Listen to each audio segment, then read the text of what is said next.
WSBG presents Catching Up with Chris and Brian. Welcome to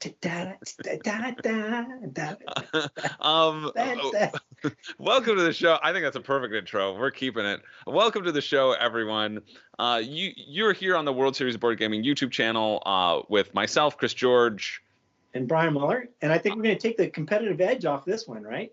Yeah, absolutely. We wanted to start doing a series. We don't always like just talking news at you. We want to bring more to the community because we're a part of the community, and we like just hanging out and talking about board games. And this is that show. It's a place for us to talk. We're going to have a topic of the week that we're going to cover, sort of related to the board gaming industry or board gaming in general, which we'd love for you to all share your thoughts down in the comments below, and hopefully we can compile those for our next episode and have some responses and highlight some responses to that topic. And then we're just going to talk about the games that we've been playing and that we've been enjoying.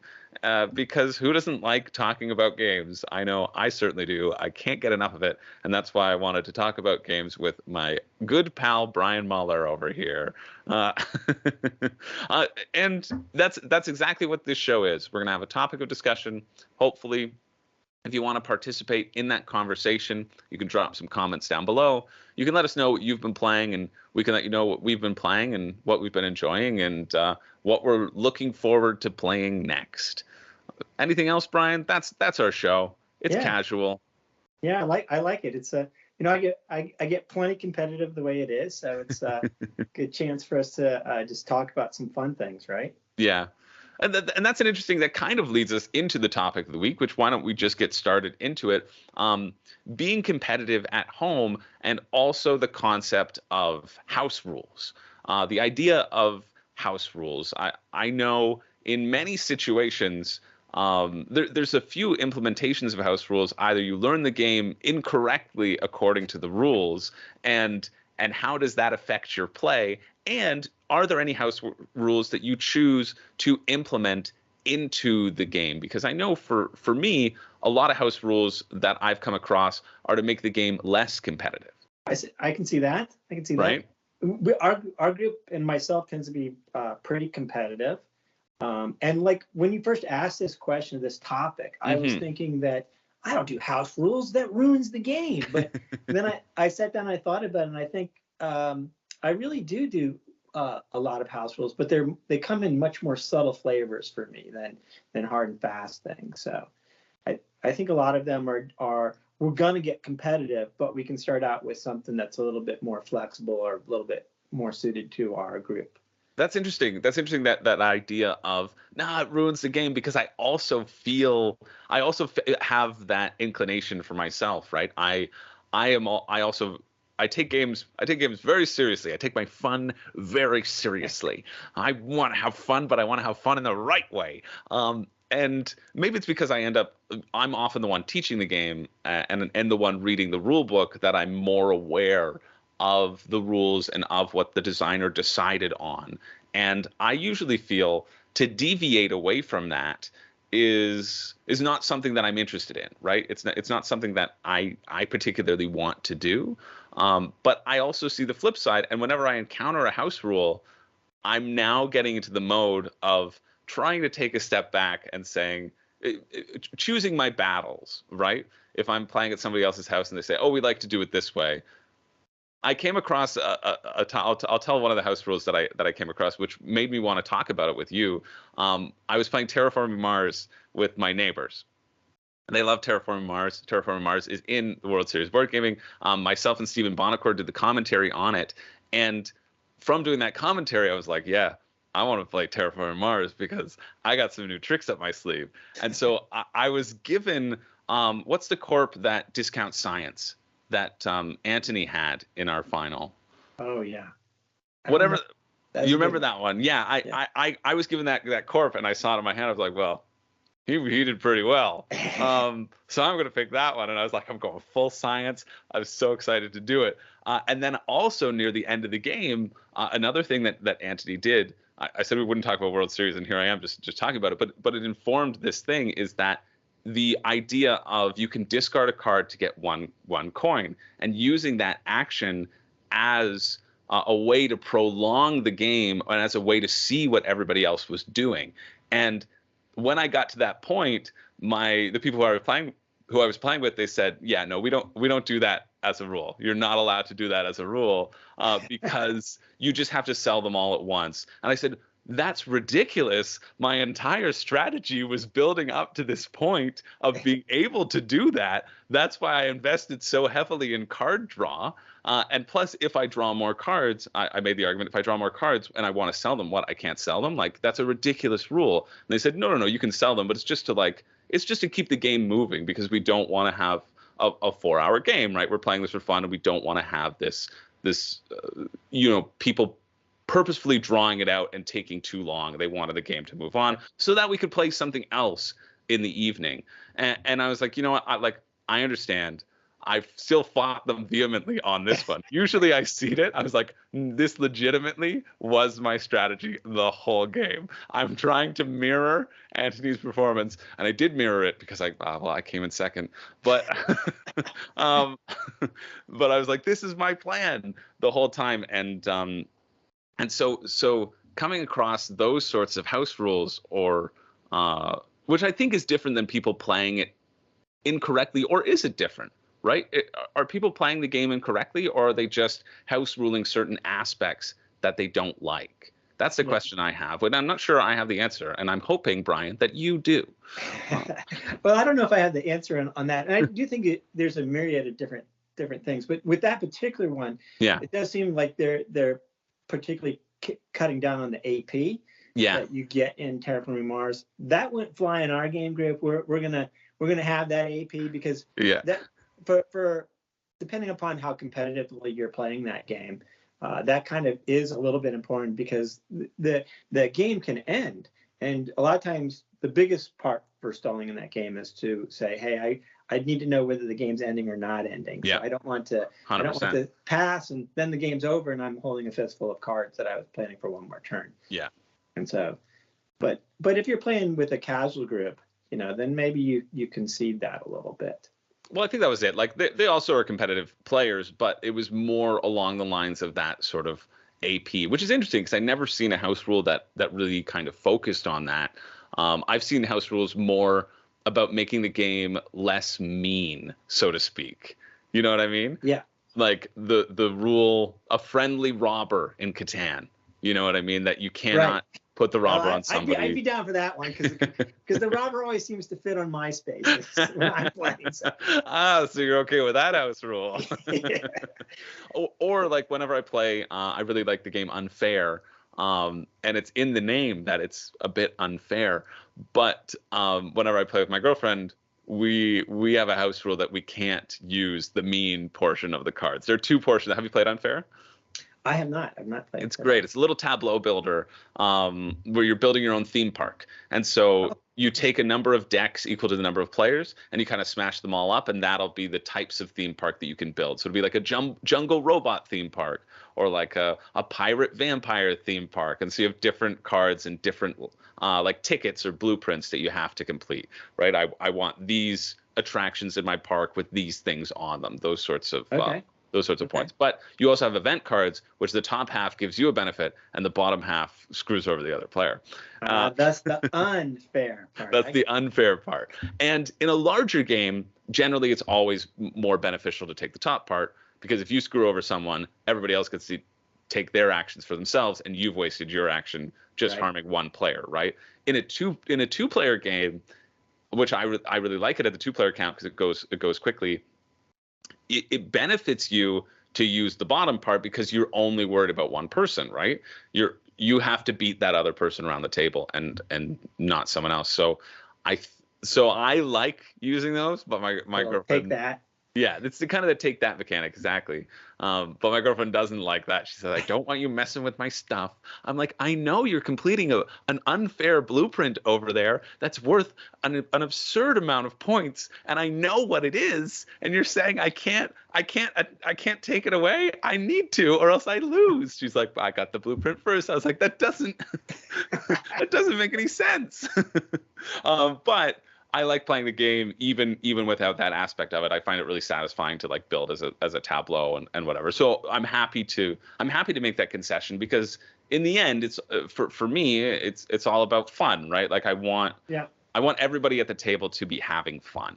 And if somebody's not going to be having fun and a house rule can fix that for them, sure. You know, I really oscillate between those two, of being a rules stickler, because I know it's this way, and I need everyone to know that the rules are this way. And as long as I think for me, if everybody knows that the actual rules are this, and that is a house rule, and we're all playing under that guys instead of the actual rules, then that helps me be a bit okay with it, because then I say, okay, that's fine. We're choosing to play it in a modified way, but we're choosing to play it that way because that is a way for everybody at the table to have the most fun, right?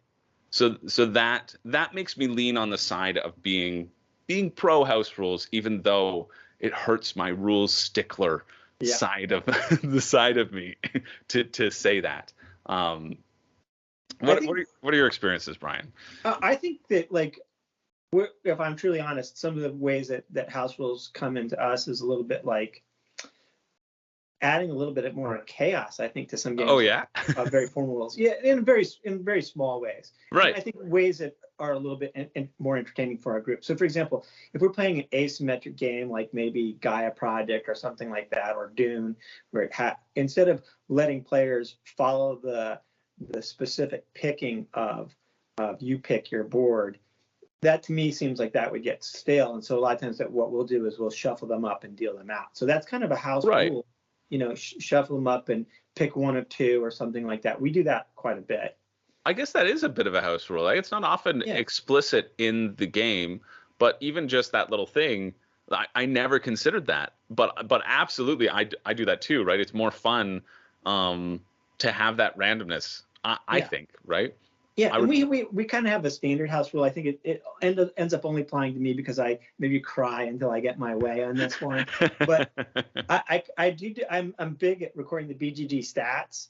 So I want to play all the factions. So if we're playing something and I've played like most of the factions, they'll let me hand pick a faction that I haven't played, or pick from those factions that I haven't played. I think that's completely legitimate, right? It's a way. Again, my cat wants to participate. I've got a house rule that if my cat knocks a piece off the table, it stays there. It's the Artie rule. That's the house rule cat. Is that what that's? Hey, buddy. Okay, see ya. I forget what I was saying. I think that's perfectly legitimate, because this is where we're chatting. We're just catching up with Chris and Brian and my cat Artie just off screen. I think that's perfectly legitimate. I also want to play all the facts. You want to get the most out of your game, right? You want it to be fun, and even little things like that where you're like, nope, everyone chooses their own faction, or if it says that in the rules, you can't deviate from the rules. I think that would drastically impact somebody's fun, and I don't think I'd want to play games with someone who would enforce something like that. I'd be like, hey, if I'm playing a game with factions, for sure, I'll be like, oh, I haven't played this faction in a while. I'm really excited to try it out as this faction, or I've never tried this faction. Yeah, people are gonna let me play as that faction, because it's gonna be more fun for the person. That's a great point, a really great point.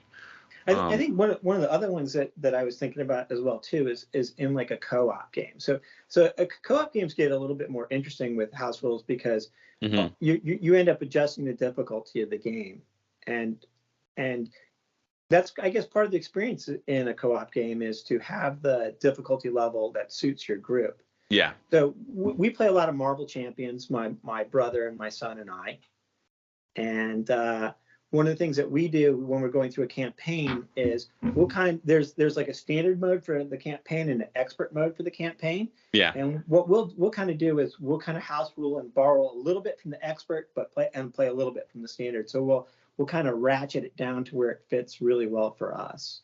That's a great point of finding those ways to balance it in a way that makes it difficult enough for you to enjoy, but not too difficult. Yeah, sometimes the disparity between like normal mode and expert mode is huge. it's so incredible, and you want to find that middle ground. That's a great point. Yeah, another house rule. I'm going towards the side of house rules now. You're bringing up all these great Yeah. points, Brian, We because we did it's another subtle. one too. Yeah. I was just thinking also too when we were going through our Lord of the Rings card game with my a lot of guys from my play group. We're going through that. We actually before the game started, we'd have on the deck building we'd do drafting. We were drafting our decks, and we're going to play competitive, but we're going to play co-op, but we're Right. competitively drafting against each other. I want that steward card in my deck, and not in yours. It's got to be in mine, so I'm going to draft it. Yeah. But then it gets a little bit fun. So sometimes you need those little throwing things. The other one that we did, I know maybe I'm monopolizing a lot No. here, but No. one of the games that I'm interested. I'm interested in catching up with Chris and Brian, baby. This was a game that I hadn't played before, and I think it's getting a little bit revitalized. But we played this game, Dwellings of Eldervale. Have you played this before? I haven't, but I'm going to pick it up from a person in 2 days' time. I saw it on we have a Toronto board game swap group, and somebody was selling it, and I was like, I wanted to try this game. I want to try it with Andromeda's Edge coming out on Kickstarter soon. It's by the same designer. I was like, okay, I gotta get Dwellings of Eldervale. I cannot wait to try it out. Yeah. So it's very sandboxy. Okay, maybe it's a little bit like Vindication, a little bit if you've ever played Vindication. Yeah, I have. But what I think was interesting is we played it through with, he's got all the nice we played it through with all the base rules, and then after we played it, the game has a certain experience to it where it kind of it moves itself along very, very quickly by the mechanic that's most fun. Every time you take the most fun mechanic, the game gets closer to ending. So they have a promo tile out there, and we discussed for a bit whether or not the promo tile was appropriate or not to put in, because it's going to change the dynamic of when the game ends and maybe even make it a little bit longer. And I was very opposed to doing that. I thought, but my play group wanted to try it, so we tried it, and it turned out to be really good. It did make the game a little bit longer, but it does.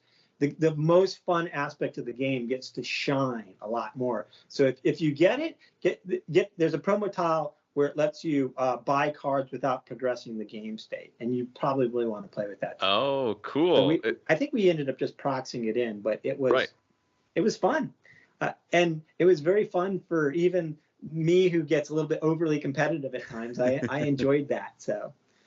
Cool. Yeah, no, that sounds great. I'll keep my eyes peeled for that. I proxy so much stuff. There's so many promo tiles. That kind of leads into this conversation as well, the concept of promos, right? Because I feel like promos are often like designer house rules. Yeah. That's how they feel like to me. It's because they're never really going to be in that base game. We're shifting a lot now towards larger Kickstarters, and then so you're going to get those promo Kickstarters in there. But even I played Flamecraft for the first time recently, and I played a deluxe copy of it, so they had all the promos, they had the Spice Tower and all the sort of fun little Kickstarter exclusive towns, like shops and whatever. But you never need them for the base game, and that's why they're like promos, right? Like they're not in the retail edition for a reason, because like the retail edition is going to be balanced in a way that like the designer wanted. But if you want that extra like little flair, anytime you throw in a little promo card to shake things up, I find those should be considered in this same vein as like a house rule, because it's this additional thing that you can play with or not, that just kind of twists the game. But and sometimes they're not perfect. Like I do sure. wonder sometimes, like, I mean, bringing World Series board games back in, a Blood Rage is a bit of a fun game. But do you play Blood Rage with the gods? You play Blood Rage with the Sam Healy character or not? Yeah. And I don't know. Maybe we always did, but maybe if we had backed it up a little bit, maybe it might have been a better experience. Yeah, Blood Rage is a really interesting one too. I got all the expansion content, but I got it late, so I got in the Come On Time Machine. So I had to pay like $80 to get the Kickstarter extras and whatever, but I didn't care because I really like Blood Rage and I wanted all the content. And then I got the content, and I was like, you know what? I might just like base better. Yeah.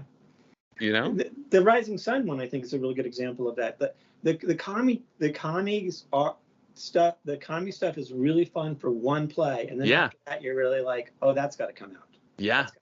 Rising Sun is one of my top games of all time. I love Rising Sun so much. It was the first Kickstarter I ever backed, and so I got all the stuff. But I've played Rising Sun, I don't know, I have to be over 50 times at this point. Wow. And I've played the Kami Unbound expansion 4 of those times. I don't need it. It doesn't bring anything extra to the game. I kind of go, and it's, I rarely will be itching to pull it out. I love the extra factions. I love Sun and Moon Clan. They're always in the mix there. Oh yeah, that's fun. But they're always an option to choose from. But for the Kami Unbound, I'm just like, whatever. Yeah. You know? And that's another game that we've had some good house rules discussions. I don't know if we ever implement them, but we talk about a lot of times about making the monsters stronger in that game, and how you can, maybe should be a larger penalty for hostaging the monsters, might create some more enjoyment for the game. Has a very tactile feel, and it feels like you take that tactile feel away a little bit when the monsters are so easily hostaged away. So I think that's a very common complaint in that game. I've heard that as like probably the number one criticism of Rising Sun is people say, I bought this big scary monster and somebody just took it away with one coin, and people get mad about that, and I understand, and I personally am of the mind in that particular instance, that like, you didn't have the support you spent all your money on this big monster and you left yourself completely open because you were too focused on that piece of plastic. But I understand too people who want to shift it, and like at the end of the day, if you want to make hostage more expensive, like you have to have a minimum spend for hostage even, you know what I mean? Like, sure, that might break the balance. I wouldn't enjoy playing that way because of like my style and how I feel. But if the group comes to that sort of consensus, you're having fun. You're playing the game. You're playing the experience that you spent money on to purchase, whereas you may not have played it before. So you're finding ways to make it work for you, which is, I think, really interesting, and which is like so much better than just leaving it on the shelf and never playing it, right? I think, I think I think we're making a case for house rules here, right? I think, well, that's it. There was, but sometimes the designers get to them themselves with their expansions as well too. And I wanted to spoil a little bit of one expansion that I recently got. So one of my game group friends picked it up for me. Can you see that? I got the Immortality expansion for Dune. Cool. And it is quite fun.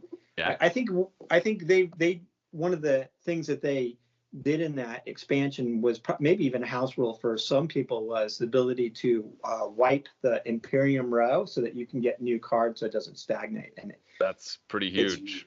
It's really nice. Paul did a really good job of both of these expansions are just real easy fits. They're so good. I haven't played either of them. I've only played the base game. Oh my, they're both great. But wiping the card row feels pretty significant. Well, especially I did the commentary for our Dune final, not the final, which ended up being Dune Imperium, but just the Dune final. And that one was such a weird game because people bought cards like right at the beginning, and then nobody bought cards for the rest of the game because they weren't good. They weren't useful, and they were worried if they did, that would set up the next person for getting something, right? And so then the card market became non-existent, and people just played with what they had and the board. And I thought that was such an interesting thing to have happen.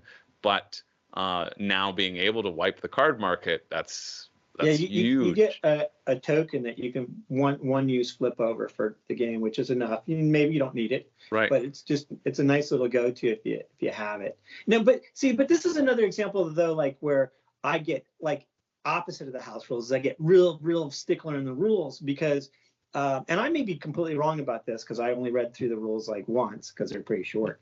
But it says that thing is for the Imperium row, which is where the normal cards go. And what happens in this Immortality game is it adds this other row of like genetic modified cards that you can get that can go into your deck as well. But those are in a separate row. So my interpretation of the rule is that is for fixing Imperium row and not for fixing the genetic row, which annoyed one of my friends. He was annoyed that I was such a rule stickler on that. But I that's just the way I felt about it. Was I think that's it too. I think your interpretation sounds completely correct. If it says Imperium row, it's the Imperium row. That's just how it is. And I think that is the other side of it, where we're pumping up the benefits of like play the way that makes it fun, but you're also in a sense, this is how I feel. I'm sure you do. You're also in a sense sort of discounting all the time and effort that went into playtesting. And that went into playtesting this game, right? That all the feedback, they didn't just come up with this. The designer has played this game significantly more than you have. So you, after your 2 plays, saying, "Oh, this thing screwed up my strategy, didn't work. Let's just throw it away and do our own thing." That's where I am not interested in implementing house rules, right? Right, exactly. We just had that conversation with Helgi in our other video, and he was talking about, he's got hundreds of playthroughs, and you have to be careful if you're going to make a change based on 2. Yeah, exactly, right. On those sort of those like 2 playthroughs, it doesn't matter. If you haven't checked it out, we have this new designer series where we're going to be interviewing a bunch of designers in the industry, talking about what their design process is. And we had our first episode, which should still be on the channel, with Helga Ostertag, who is half of the design team for Terra Mystica, who actually brought Terra Mystica to his sort of design partner, and then they linked up. But he'd been working on it for 12 to 14 years before it really launched. And you want to discount a house rule against 12 to 14 years, right? Yeah, exactly. Your 2 plays and your house rule, I'm sorry, does not it does not happen. It's not good enough. So there's always the sort of give and take, and that's kind of what I wanted to talk about it. So anyone, drop your comments down below. What's the best house rule you've encountered? What's the worst? Do you like house rules? Do you not? I think that is an interesting conversation to have, and maybe we'll highlight some of those in our next Catching Up with Chris and Brian. Let's move on to the games that we've been playing, Brian. What have you been playing recently? What have you really enjoyed? We don't really have a structure for this yet, but let's just talk for a couple. Let's try to cover 5. Okay, 5 each. I've got like four more games. Well, I actually do have 5. You do have 5? Great, great. Yeah. So one of them is one I haven't played yet, which I'll save for last. Cool. But one that I ended up. I love this game so much that Josh gave me his copy and says, "Here, you have it because you just love it more than I do." And I love this game. I'm going to rent this. It's one of the big boxes that I happen to have. And I love it because it just really has that, I know this is redundant, but the visceral feel of that tactileness of this game. And if anybody's going to get this game, I guess there's a deluxe version, which I happen to have gifted to me. And I suggest you get the deluxe version because it is just fun. And here it is. I'm going to grab this big giant box. Grab it. All right, here we go. Boom, Cheshire Cat right on the top. Whoa. It's Wonderland's War, and it's based on Alice in Wonderland. And basically, let's get my camera straight here. Well, no, it's the size of the box, the enormous boom of Wonderland's War coming onto the screen. Awesome. I haven't played Wonderland's War yet, but I almost really did this weekend. I really like the game El Grand, and it's got a little bit of that. It's got a card drafting element to it. Mm-hmm. It is a game that some people talk about that does need to be house ruled, and some people apparently there's an online variant that says that the Jabberwocky is a little weak and Mad Hatter is a little bit strong. I think I've heard that too. I think that might be a little bit of play style. Like it's very easy to overplay out your board and try to do everything on your board, right? And then not being very good at winning the game. as opposed to like, oh, this time I want to play this element of the board, and the next time I play that same character, I want to play this element of the board. This is what I recommend. Cool. So, but I love that game. Game's great. Nice. Yeah, I haven't played it, but I've looked into it. I've read through the rule book. I was so close. This past weekend I went to like a board gaming meetup weekend, Niagara Board Game Convention. They'd have like a weekend, 4-day weekend of just playing games. And I saw that out on a table, and I was like, oh, I want it, but it had already started, so I couldn't get into the game. Nice. That's a good game. One that I really, really enjoyed, and I talked about a little bit on my channel. I also have another channel, Room and Board. You can check that out if you want to see more of my YouTube stuff. But the game Planet Unknown. Have you played Planet Unknown? I haven't.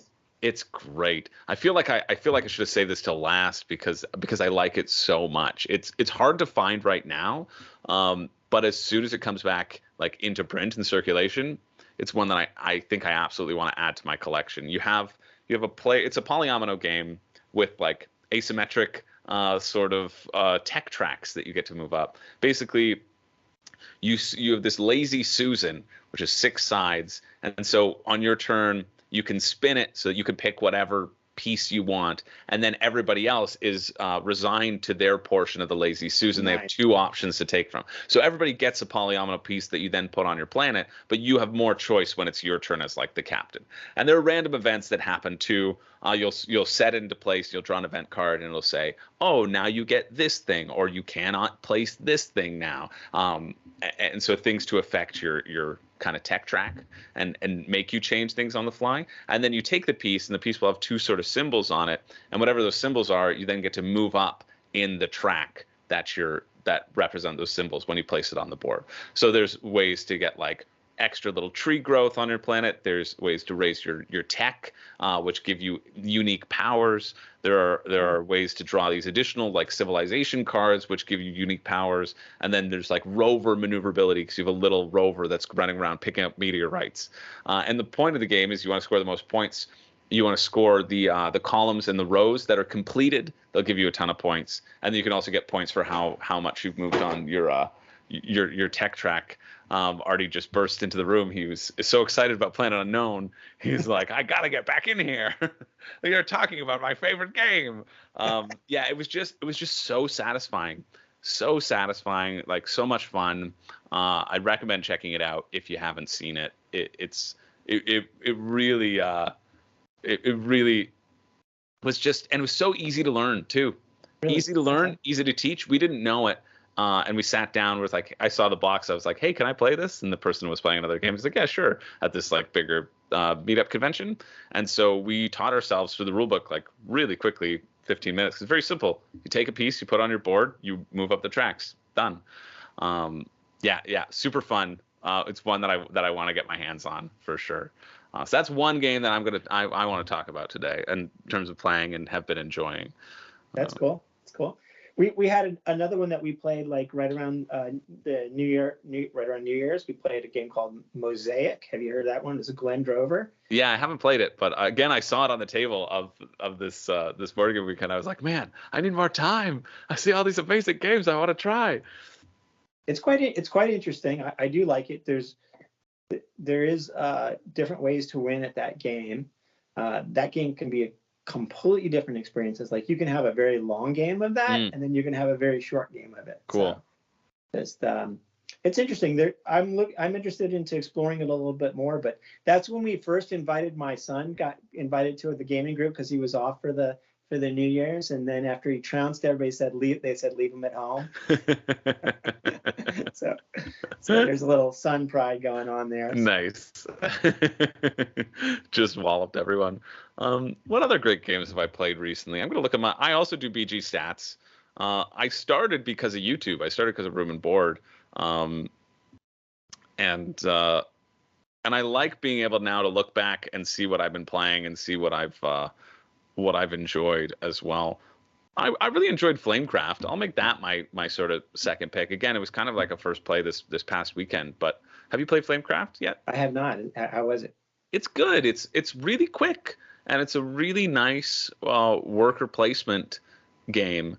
You're going to be drowning in resources. So Okay. Yeah, anywhere you go, you're just going to be getting more and more resources. And you have two decks, one deck of dragons, one deck of like enchantments you can do to make you get more resources at a shop. Every time you build an enchantment, you get points. Usually when you place a dragon, you get stuff. And you're just trying to get the most points before one of these decks runs out, because that triggers the end of the game. It plays in like 45 minutes to an hour if you play it quickly. Yeah, just really. Or an hour and a half at my group. It could have the potential for some AP in terms of trying to min max all the spots, because there's so many spots and you're getting so much stuff, right? For me, it's like, great, I'm gonna get stuff no matter where I go, so I'm not worried about it. But I can see for other people, it would be like, okay, I'm getting 2 diamonds here and a bread and a meat, but here I'm getting 2 meat and a diamond and a potion. So which of these are better for the 5 different enchantments that are out there? I can definitely see how that would slow it down. But yeah, love the art, love the feel of the game too. It just played quickly, and it kind of hits that dopamine factor of you just constantly getting stuff, right? Nice. So that's always fun. So I played another game recently. It's a newer game, and this game had like the most AP, and I have a lot of AP, but this had the most AP I've ever had at the beginning of the game, because I'm just staring at it. It's like, I have no idea how to begin. And it's a Shem Phillips game. It's Wayfarers of the South Tigris. Have you got that one yet? No. Yeah, I was just it was interesting. I was doing the top 15 list over on Rahdo's channel and recently, and Rahdo mentioned that as one of his top disappointments, because there was a take that factor that he didn't like in it, of being able to reserve the card that you want, and like, just if you're playing on a 2-player, you can say, I see you want that thing, haha, pay me more. And that to me makes me want to play it more. But I think that was potentially too aggressive for him, because he plays it at like 2-player. I've only got one playthrough. It didn't feel like that was it was such a minor penalty that I don't think that I don't like to take that, but that at least from that one play experience wasn't gonna affect me much. Right. But yeah. The game is like, it's so like, you're looking at it and you're like, I have no idea where to begin. I don't even know where I'm going in this game. And and eventually you kind of figure some things out, and like it has like these workers, has this bit of a keyflower mechanic to it, where like when you take a card, you get the workers off of that. Mm-hmm. So at one point in the game, I'm like, ooh, I've got 6 of the 9 workers. I have them and you don't. You have no workers. But it turns out, because you can take, but it has dice actions that you can take. So it's like, it didn't matter that it had 6 of the 9 workers, because I never got to use them all anyway. So that's funny. It is an interesting game. It feels just enough different from other games that I've played, but it does feel very in the realm of the Shem Phillips Raiders of the North Sea and the West Kingdom games, which I really love a lot of those games. Which ones have you? I've only played Architects. That's the only one of the series that I've played.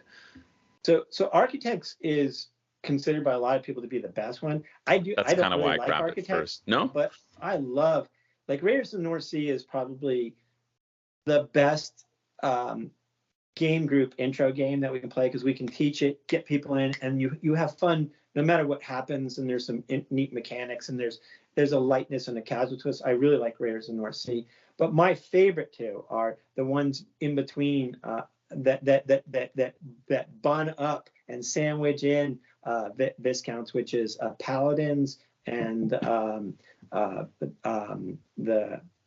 Viscounts, rather, not the Architects. Architects. Well, actually, Architects is the first one. It just happened to be the second one that I played. Right. But Paladins is so good, good, and Viscounts is really good too. And there's some very cool expansions to that one.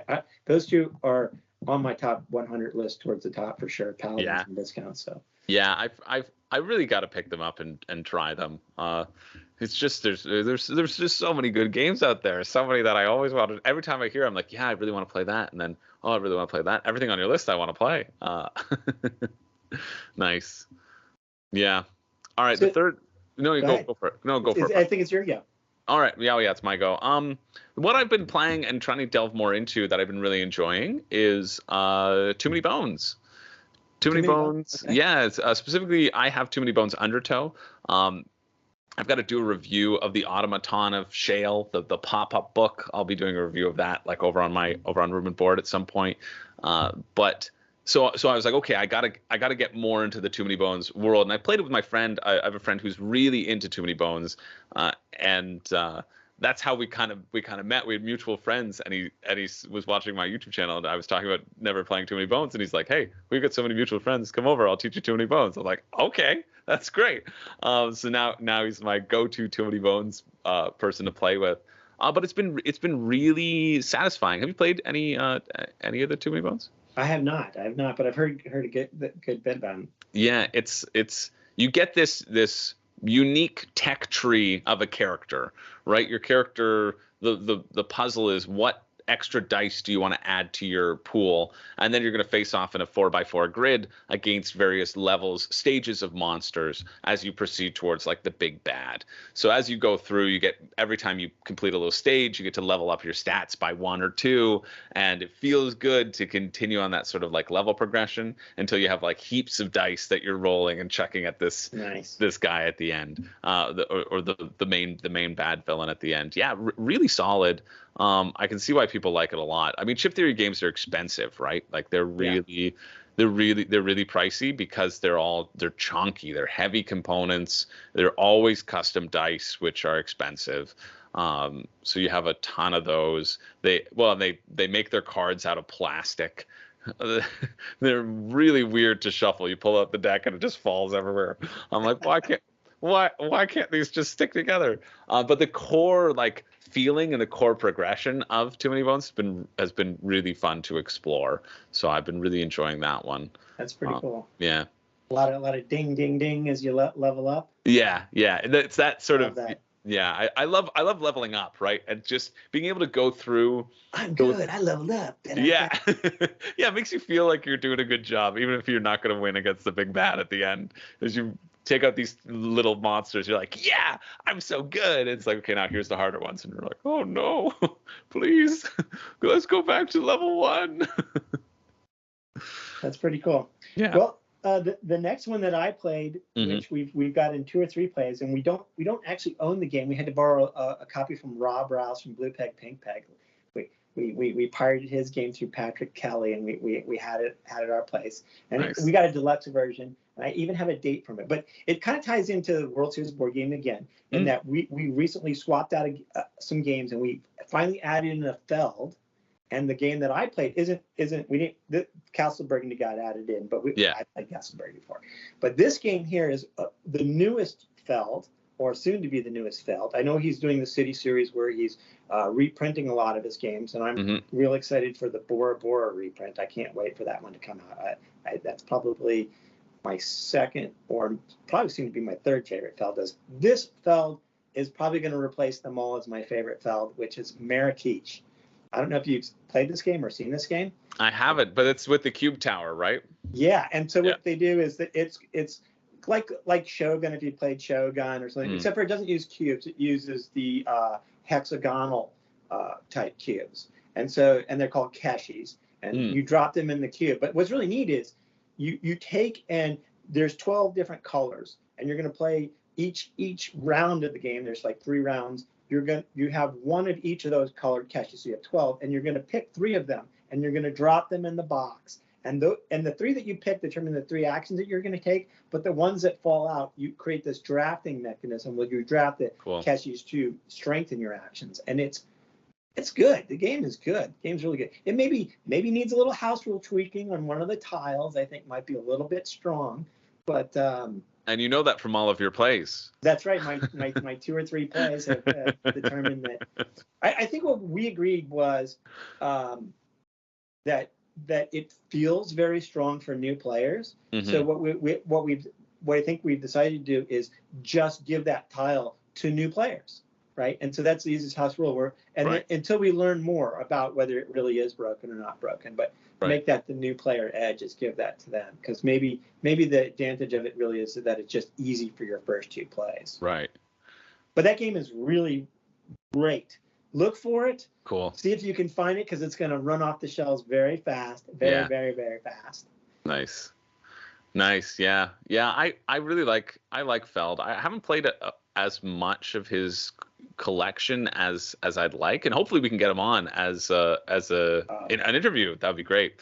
I've reached out, and so we're waiting to hear back. But yeah, I like Castle Burgundy. Trajan just breaks my brain. I love Trajan. That's probably my favorite. It breaks my brain. I like it, but I hate rondels so much because I'm so bad. I'm just so bad at them.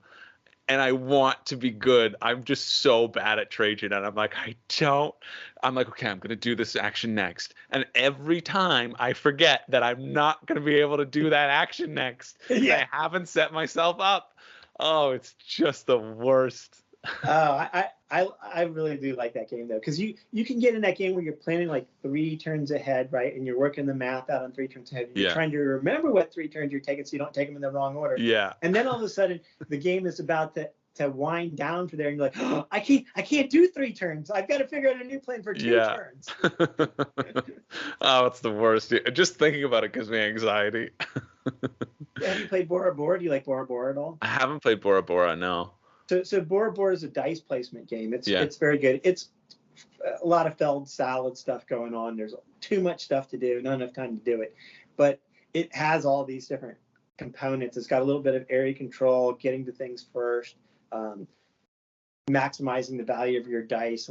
It feels a little bit like Marco Polo a little bit, but it's definitely its own thing. But cool. Bora Bora is it's certainly, as far as I'm concerned, one of his top 3 for sure. Amazing. I feel like you don't hear Bora Bora mentioned that much. You know what I mean? I don't know why. You hear about Bruges a lot. I think the out of print status of Bruges makes that one a little bit more like people like to talk about it because like I play Bruges and you don't have a copy. Right. More of a Grail game kind of. Yeah. So I feel like I hear that. And Castle Burgundy, obviously, I feel like Castle Burgundy is the big one, right? Well, that's why it's one of the reasons why it got slotted into the 16 is because so many people do like it, and there've been so much buzz around it, especially with that new like deluxeified edition coming out. That's definitely a good game. Castle Burgundy is definitely a good game. It's just maybe 4th or 5th for me on. I like one of the games though that we just won't play anymore because it is, if you're not really prepared and planning way ahead enough, it feels really take thatty. But I think it's one of the better looking games is Aquasphere. I just really love that board and the colors. Cool. For the Aquasphere game, but people feel like, oh, we're never playing this game again. Not after you did that to me. You boxed me out of my one play. Yeah, sounds like I would like it. I don't mind that. So I like the frustration that comes from when people like stop me. And then I also like the feeling of stopping other people. You know what I mean? Like I feel like I don't mind playing games like that because I find satisfaction, masochistic satisfaction probably of being stopped. I'm like, oh no, but that was such a good play, and I can't believe you've done this to me, right? Yeah, that's a good one. What was I going to say for my next one? Oh yeah, because we were talking about Houserules. I'll bring this one up too that I enjoyed. Hadrian's Wall I just played recently for the first time. That one was fun. A big roll and write with 2 sheets of paper. But the people who taught it to me, they forgot what there's a little section on the board.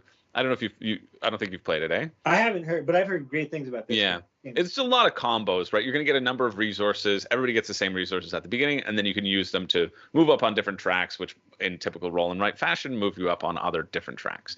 But there's on the one side, one of the tracks gives you access to these gladiators. And I was like, yeah, what does this do? They're like, we don't know. We read it once. We kind of forget. We just don't play with that aspect of it. I'm like, okay, sure. I'm like, you're the ones teaching it. They're like, we'd have to read in the rules. Honestly, it was a bit confusing. We played with it once and we were like, this kind of sucks. So we don't do that. I was like, I'll take your. I'm like, great. The Gladiator expansion is not in play this time. That's what I said to them. So it was still a fun play. I didn't miss it because I didn't know what I was missing. Yeah. But now you have to find another play group that will throw that in there for you. That'll throw it in there. Exactly. I need people who know what it is to tell me in the comments below what it is, because that would be helpful for me to learn. There we go. But yeah, you'll get those comments. Oh, it's great. You don't know what you're missing. It is the way to win the game. You can really ruin someone's day with those gladiators. Yeah. What? Yes, please. I mean, I should do that instead of the swords, right? Yeah. So yeah, we'll make that. That's one that I played recently that I really enjoyed quite a bit. I'm saving my number one. I saved it for last because I know you're going to be excited about this one. But what else have you been playing, Brian? I don't know what our lists are at. The one that I've saved for last is my number one as well too, which I've saved for last, and it's a game that I haven't even played yet, but it's a game that I ordered for my son about 2 years ago, and just about everybody on the planet's been waiting for it. And then we actually got it we weren't expecting it, but it came in from the Kickstarter a little bit earlier than some other people who were waiting.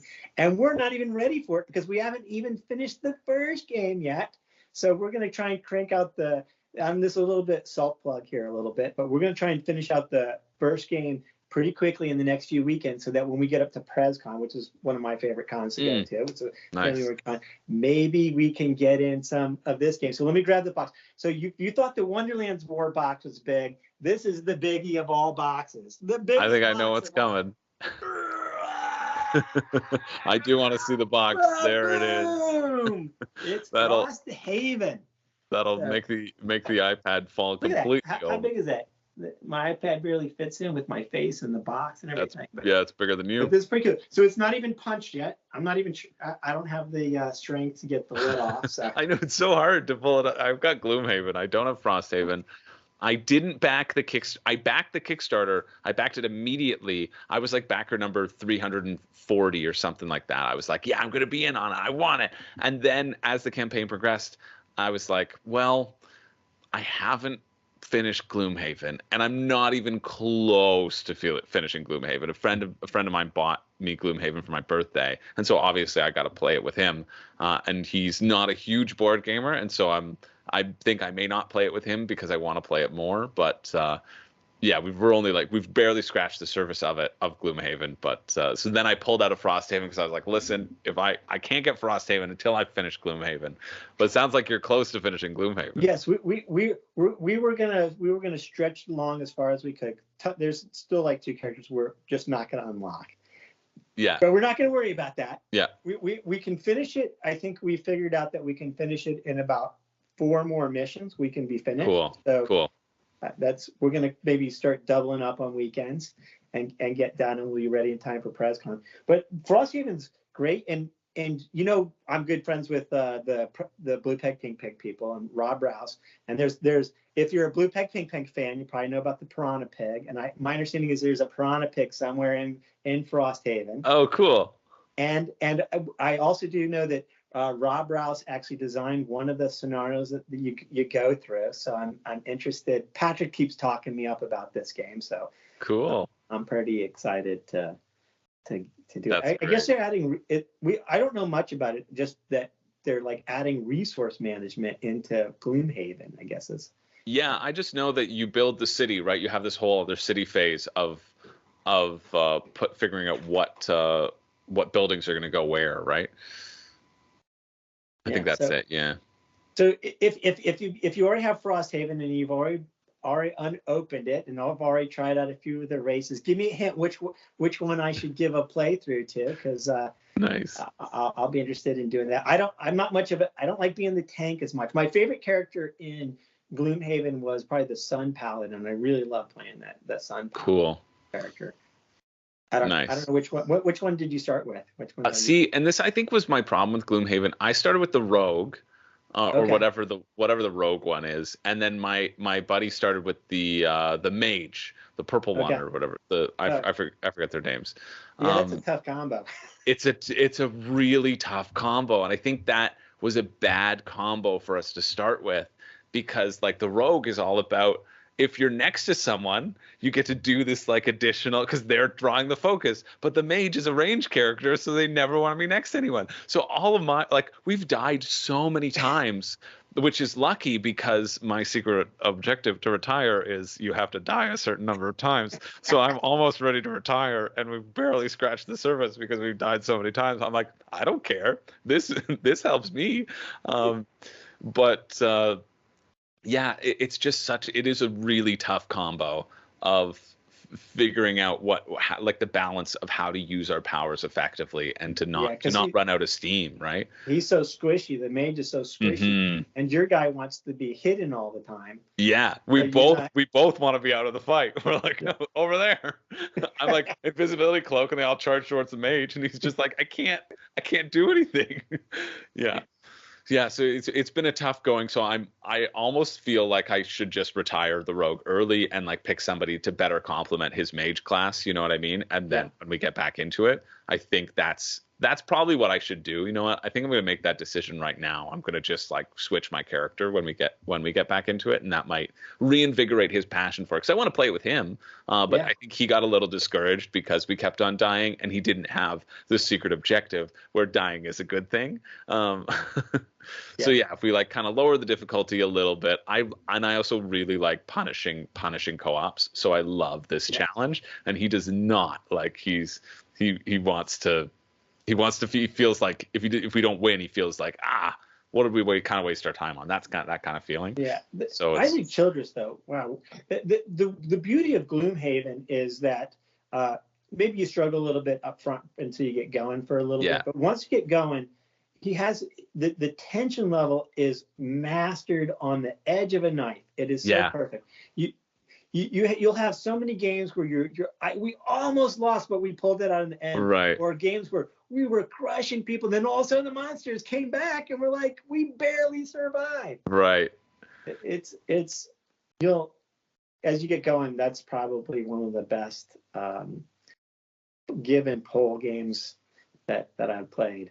And I'm really struggling because I want to play more of it, but I want to play it with physical copy.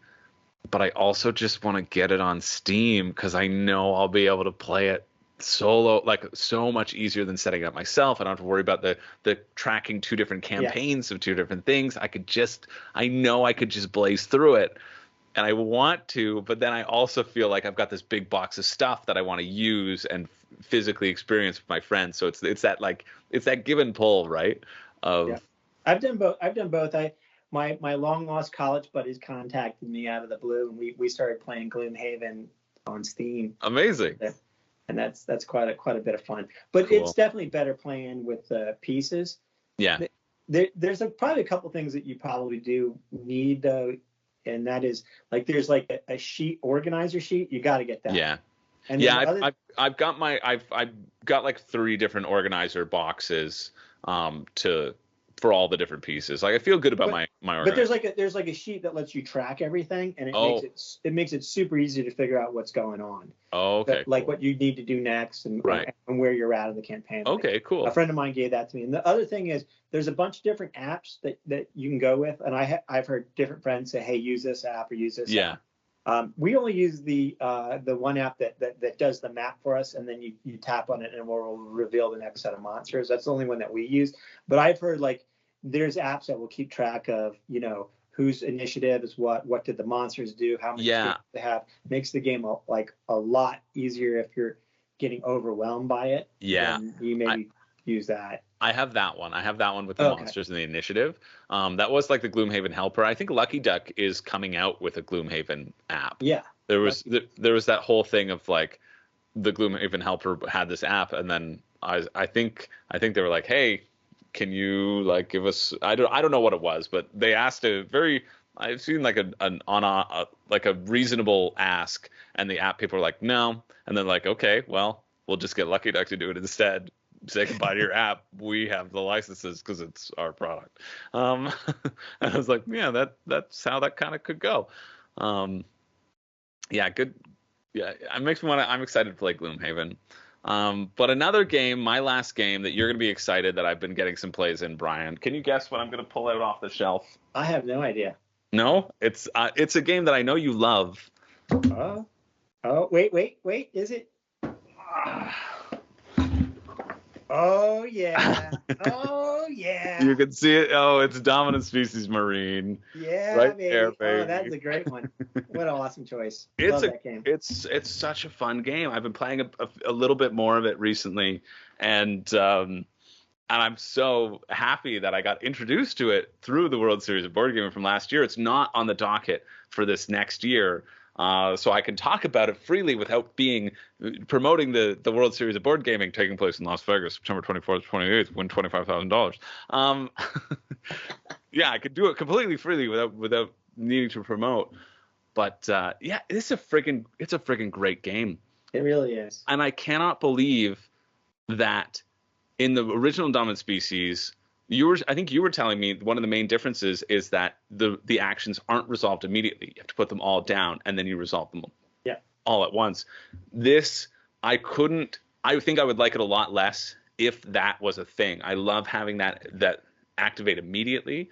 I love seeing the things happen right away and being able to place that work. And I love the cascading choice of actions that you can choose whatever action you want, but you lock yourself off from actions in addition to other people. So you can see where other people are down, and you can either take the time and take the actions that they can't take, but you may want to jump ahead because they're pushing the tempo of those action placements. It's just really fun. I've been having such a blast with it. It's a good one. They got the color choices right on that game as well too. You feel like you're swimming in a tropical island. Yeah. yeah. It's been a friggin' blast. So that's definitely one of my favorites all time. Well, I know if you haven't seen any of the coverage from the World Series, last year World Series, especially when we're drawing the final game, you can see Brian Muller chanting, hoping that Dominant Species Marine would be the final game. And having played it now like a few more times, I kind of agree with you. I wish Dominant Species Marine had been that final game. That would have been amazing to watch. You know, it's like one of those things that we talk about, like with board gaming, a lot of it's that social contract. And you really, playing Dominant Species Marine, like it's heavy. It's definitely heavy, but you definitely get a lot of player interaction. There's so much player interaction in that game. You really just get to experience your friendship with your friends when you play that game. Yeah, totally. I think that's it. There's speaking of house rules, I had a meeting and so I couldn't play, but my friend Zach, who I taught this to a group, and they played it abysmally wrong. They played it abysmally incorrect. I walked down. I said, "Why do you guys have so many pawns?" Because they were setting up for a 2-player game, and then 2 people joined, and they forgot to take out the pawns. Right, so everybody had 7 pawns for this 4-player game. Right. I was that's way too many. I just took them away. They're like, "Oh," I was like, "That stack of cards looks huge," and because he forgot to set up the asteroid in the bottom and take out the 10 cards, because he was just like, "Yeah, asteroid can come up." Because I did the setup when I played with him, right? And so I didn't necessarily walk him through it. Right. And so I was like, okay, I picked up the stack of cards. The asteroid was going to be the next one drawn if I hadn't come down. So I just took out the 10 bottom. I was like, great. I shuffled in the bottom. Like, there you go, as you were. But yeah, just yeah. And there were a couple other they scored the tiles a couple more times than they should have. I think they scored every tile instead of just the vents when the sort of survival fish the alive fish came out. Must have been crazy. Their score was gigantic. He's like, oh yeah, he wants us supposed to go around this board? He's just like, oh yeah, our winner had 340 points. I was like, there's no way that. I was like, what were you doing? Because that is not a score that could happen. But even still, what's really cool is that, and I didn't even plan this talking about this house rules, but even still, everybody playing on the same level and playing those rules wrong, they still all had a great time because the core elements of the game didn't change, right? They were still doing the actions correctly. The scoring got a little bit off and a little bit inflated, but they were still moving the same parts, trying to control the area, trying to survive in those places and speciate and whatever. So it was great that they all still were able to have a really good time, even with that scoring mishap, because in the end it doesn't really matter. It does, well, especially does if you're playing in competitive sense. But they just had the Uber house rule of all Uber house rules, right? Yeah, exactly. If you want to play ultra dominant species ultramarine, this is one where my buddy Zach was also saying the first time we played, he's like, it says it's dominant species marine. I'm gonna go for the ocean. I'm like, Zach, you want to go for the land? He's like, it says marine. I'm the fishes. I live in the ocean. I'm like, Zach, you're doing it wrong. You gotta go for land. Evolve. Exactly. He's like, I'm happy in my ocean. So yeah, that's been a fun one. That's been a good one to play. Yeah, so those are some games that we've been playing. I think we'll wrap it up because we've been talking for a little while and catching up, and we'll save more games and another topic of discussion for our next episode. Thanks everybody for tuning in. If you made it this far, drop a comment saying you made it this far, and maybe say what you think your next our next topic of discussion should be. Respond to the house rules question and let us know what you've been playing, because we're always on the lookout for our next favorite thing. Right, Brian? Definitely. Yeah. Catch up with us next time. That's it. Until then, see you later. Once again, my name's Chris George. My name's Brian Muller. And we don't have a way to end this, but I guess we'll figure it out now. This has been Catching Up with Chris and Brian. Thanks, everybody. We'll see you later.